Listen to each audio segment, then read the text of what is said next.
What's going on, everybody? Welcome to today's video, reacting to Are Bass Amps Still Relevant? By Travis Dykes.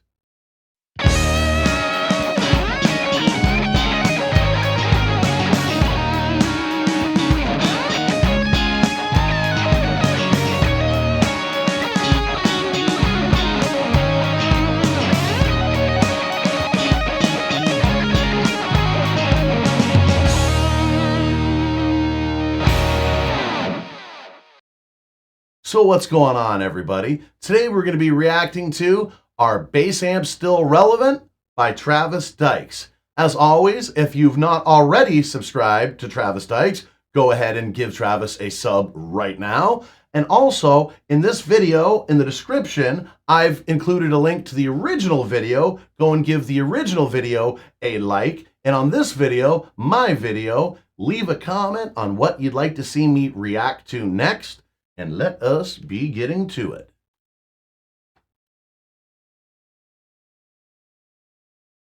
Back when I was coming up and learning how to play bass, a bass amp was just such an incredible thing to have because everybody had them. Everybody had massive bass amps. And now I feel like we're kind of losing that a little bit. And a big reason why is because of pedals like this or DIs like this or DIs like this right here. They have as well as very, very, very sore backs, getting older and not wanting to lug that huge Ampeg 810 refrigerator cabinet or your Ampeg 215 cabinets around, or two individual cabinets like what I used to lug around, a 410 and an 18 on the bottom with a rack head. And oh yes, my back's getting a little bit sore right now just thinking about it, actually.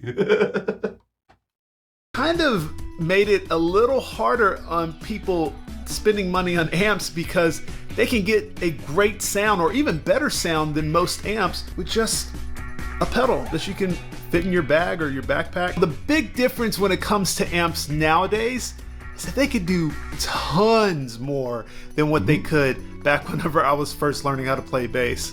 And honestly, if you spent a lot of money on a really good bass amp, you probably wouldn't even have to have these unless you're doing a lot of fly dates. So today we're going to be exploring a lot of the features that these type of bass amps share and have to see if they're actually still relevant. So today we're going to be going through my amp, which is a GK Fusion 112. It is one of their new line of amps, combo amps that they just released here in the past, little bit. And my gosh, I'm not trying to, sell you on this or anything. I'm just telling you. Love the shirt, by the way. Check out the shirt. Like the weatherman, it's hard to point on a green screen. I don't know how they do it all the time because everything's backwards, but really, check out the shirt that Travis is rocking. I'm really digging it. I'm not even being sarcastic and making fun of him. I dig it. Me personally, this is the best amp I've ever owned. When I go and play most times, especially when I'm flying, I use my API transformer because it's a DI and it's a EQ and a compressor and preamp, everything. But what's so cool nowadays is that these amps, they've almost always had, ever since I've started playing, amps have had a XLR out, have had a DI out. Almost all of them have. So you technically don't need a DI, but here's the thing. For the longest time, even when I was playing, I would still like the idea of a DI, like going direct into the DI and out of the DI to the amp, because I always really like the idea of the fact that if my amp goes down on stage, if there's a technical issue with my amp, I'm still good for front of the house. Even if the case was that, the front of the house engineer was factoring in my stage sound, I'm sure they would notice that all of a sudden the stage volume went down, the bass, they would just crank me up on the front of the house a little bit. So I like it for that idea. I see what he's saying over here, that you get the sound of your amp and your tone shaping if you go out of the DI out on your amp. But myself, that's just the way I've been for years. I might be coming around because I want a lot more of my tone through the front of the house. I would usually always be going through my pedal board and into the DI. And then, the XLR out of the back of the DI to the front of the house. So that way they're getting all my pedals and effects. But I'd leave them to do whatever preamping or EQing. But I may be changing my mind a little bit these days because I just love the idea, like I said, that if the bass rate goes down and you're going directly into an actual DI that's going directly to the front of the house, you still have that front of house signal. I really like that. Sound just as good as a pedal. Now, I will say I love my pedal. That's the reason why I still use it, and I'm still going to use it. But the thing is that I honestly love the sound of this amp direct. That's not to say that I'm going to stop using my API. I'm still going to be using my API. But I will say that if you really get a nice amp that really works, it sounds really great for what you play. You don't have to spend a ton of money on the DI just to go direct into a sound system. So just for an example, I recorded an Instagram reel the other day and I used this as my preamp and didn't use a pedal or anything, just straight from my amp to my interface. And this is what it sounded like. Nice.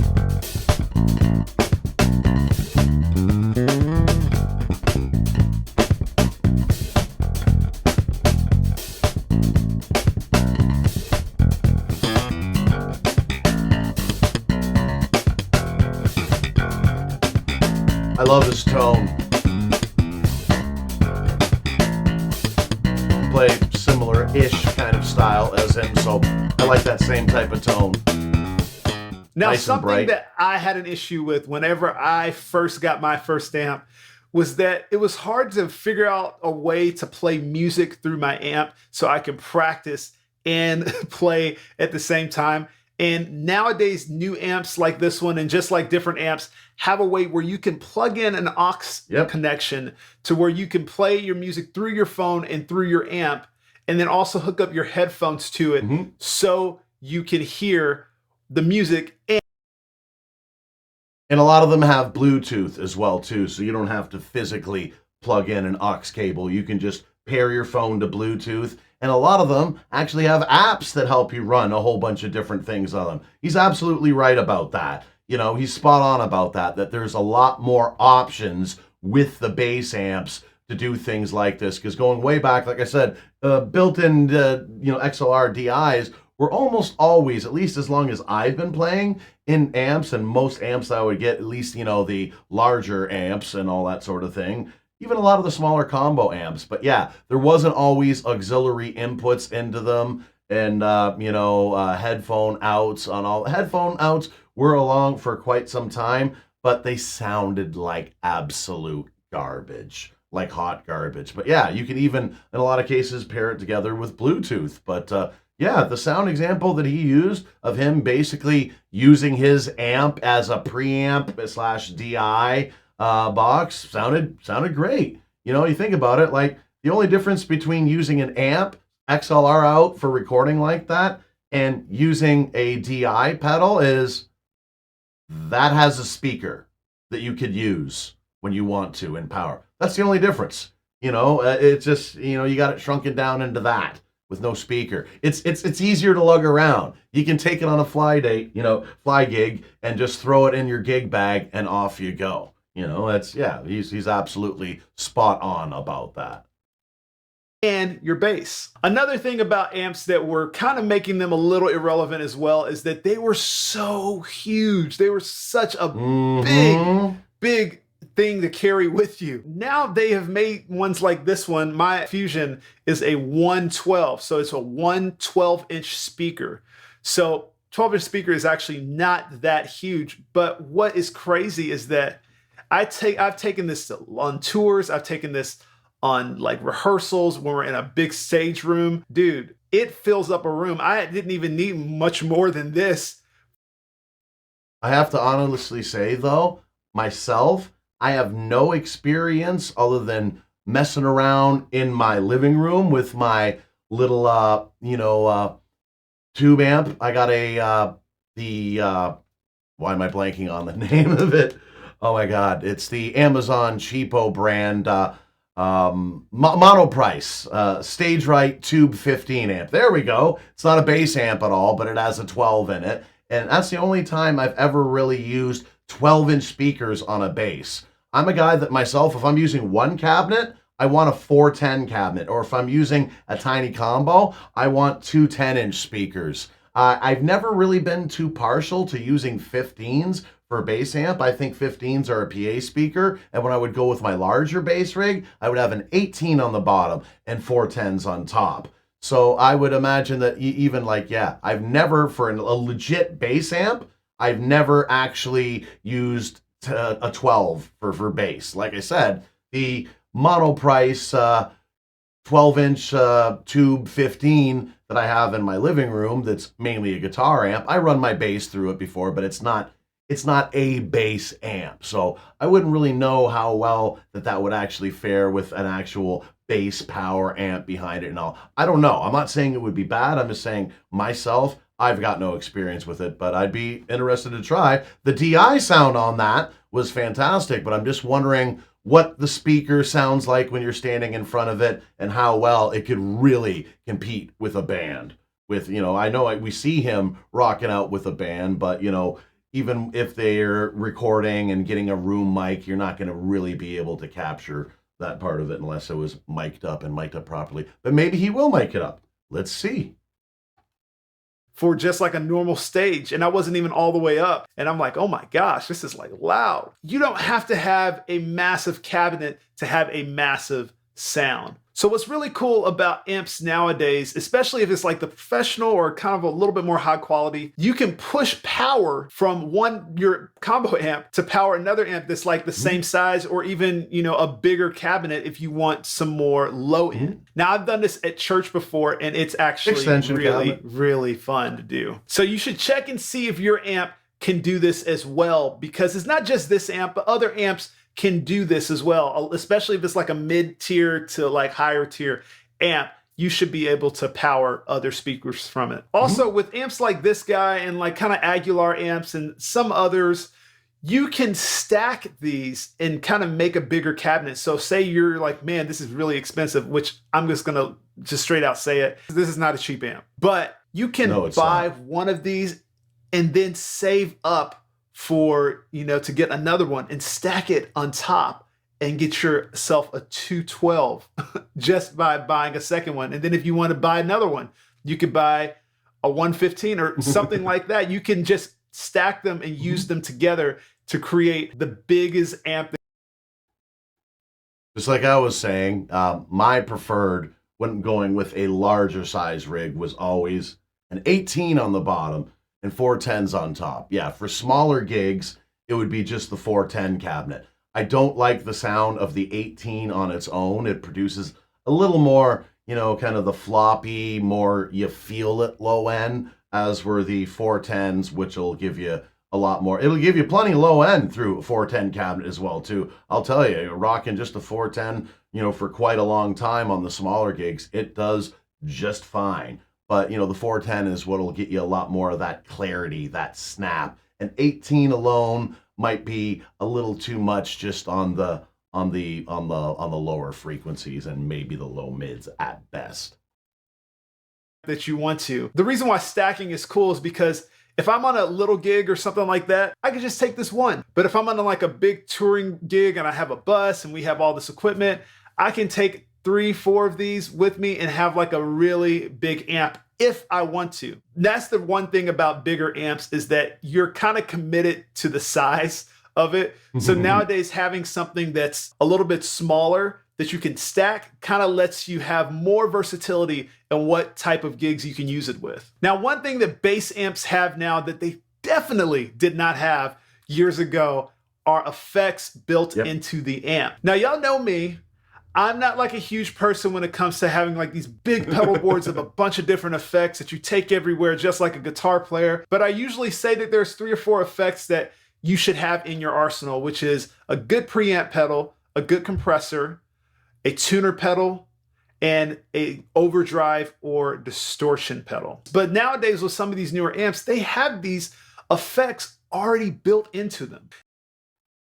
I find most of the time that most amps all they have is some compression built into them. But the newer amps, it's more the high-end amps, not just the newer amps, the high-end amps. Like, yeah, very few have, anything more than really just compression in it, in the amps themselves. Like the dark glass amps have, the overdrive circuit on them.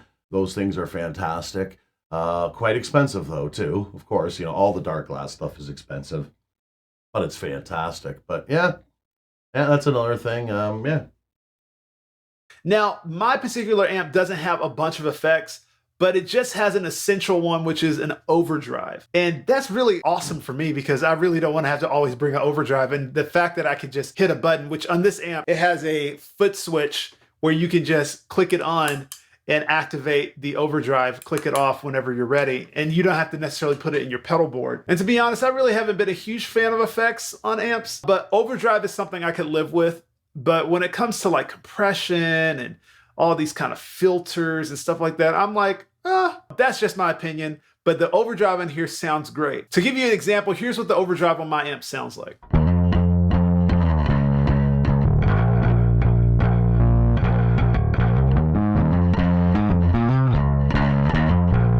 That bass sounds awesome too.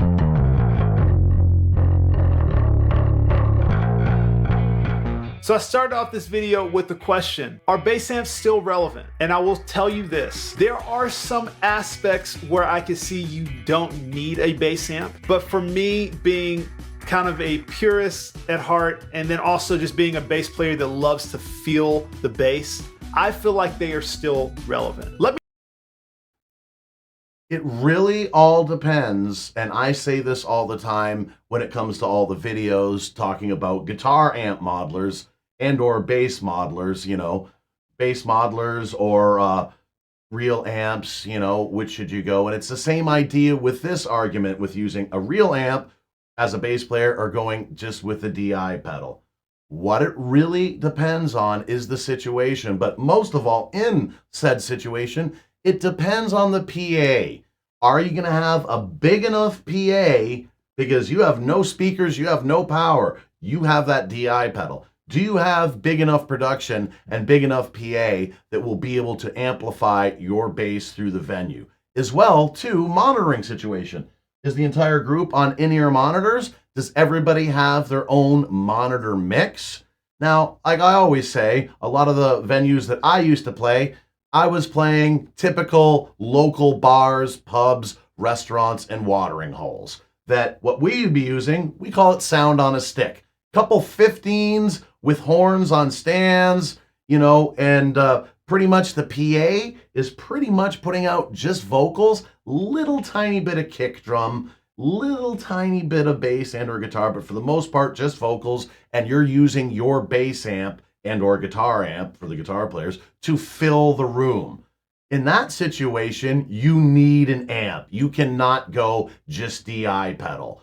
That little tiny PA probably isn't going to have enough headroom, and you're not going to have any kind of monitor mix with that PA. It's usually like the entire band has one monitor mix. There's wedges or whatever, and everybody gets the same thing in their in-ears because it's an extremely small PA. If you're doing little tiny rinky-dink gigs like I used to do all the time, nothing wrong with doing those gigs, but yeah, you are going to need a little amp like he has at a minimum to help not only fill out the stage, but to help fill out the room, really. A lot of those small rooms, like I said, with just those little tiny PAs, isn't going to be able to cut it enough. But if you've got big PA, everyone's using in-ears, anyone can get their own monitor mix, then yes, by all means, you can absolutely use a DI pedal and say bye-bye to the amps. It all depends on the situation. Let me know in the comments, do you think bass amps are still relevant? Or do you think that they're coming to a close? Please let me know in the comments because I want to hear what you guys have to say. So now if you guys are interested in getting an amp like mine, feel free to check the description. I'll have a link to this exact amp, but I will warn you, it is a little bit pricey, but it's a very good quality amp that I'm probably gonna have forever. But if you're looking for something that's more of a beginner practice amp that's like $100, $200 or less, I'll drop one in the description as well so you can check it out. So if you guys like this video, feel free to check out some more of my videos where I teach you how to use some more equipment on your bass.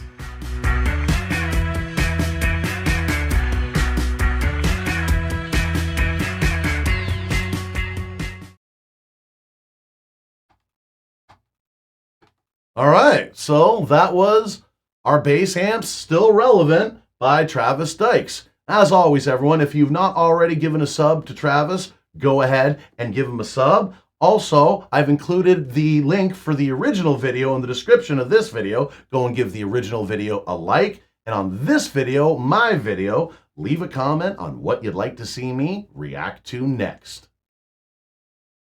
Thanks for checking out this video. If you like what you saw, please subscribe, click the notification bell, like, comment, and share. It doesn't cost a thing and would really help out the channel. Also, please subscribe to my other channel, GK Mac Music, for some live looping live streams with a side of jackassery, some original music, and some short content, also with a side of jackassery. If you'd like to help out the channel financially, you can buy some merch at the merch store, or you can become a channel member. As always, everyone, thanks so much for your continued support. Do what makes you happy.